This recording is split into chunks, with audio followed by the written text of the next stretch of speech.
Bangladesh cricket বোর্ডের president পদ থেকে সরে দাঁড়ালেন বিসিবি সভাপতি নাজমুল হোসেন পাপন। দেশের চলমান পরিস্থিতির উপর নির্ভর করে তিনি আর প্রেসিডেন্ট পদে থাকতে পারছেন না।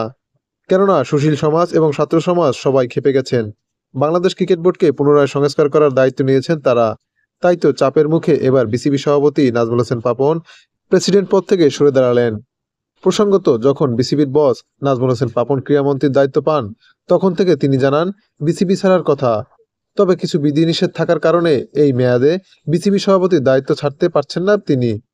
কিন্তু বিসিবি সভাপতি নাজমুল হোসেন পাপন সম্প্রতি দেশের পরিস্থিতির উপর নির্ভর করে নিজে থেকেই সভাপতি পদ থেকে পদত্যাগ করলেন।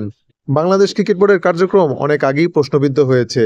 বিসিবির 24 থেকে 25 জন পরিচালক আছে, যার মধ্যে মাত্র 7 থেকে 8 জন পরিচালক ভালোভাবে কাজ করে।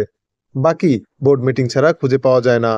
অনেক সময় অনেক পরিচালক এবং অনেক নামিদামি ক্রিকেটাররাও ব্লেন্ডার করে বসেন, যা তিনি অকপটে গোপন করে রাখেন। এতে পরিস্থিতি অস্থিতিশীল হয়ে যায় বাংলাদেশ ক্রিকেট বোর্ডের। বাংলাদেশ ক্রিকেট বোর্ডকে ঢেলে সাজানোর জন্য ইতিমধ্যেই মতামত প্রদান করেছেন অনেক সুশীল ব্যক্তি এবং ছাত্র সমাজেরা। এরই ধারাবাহিকতায় প্রথমে পদত্যাগ করলেন নাজমুল হোসেন পাপন প্রেসিডেন্ট পদ থেকে। তবে এখন ভক্তদের মাঝে একটাই প্রশ্ন ঘুরপাক খাচ্ছে, পরবর্তী বিসিবি বস কে হচ্ছেন? এখানে এগিয়ে আছেন সাবেক দুই অধিনায়ক আকরাম খান এবং মোহাম্মদ আশরাফুল। এখন দেখার বিষয় হচ্ছে কার হাতে ওঠে বাংলাদেশ ক্রিকেট বোর্ডের প্রেসিডেন্টের পদ।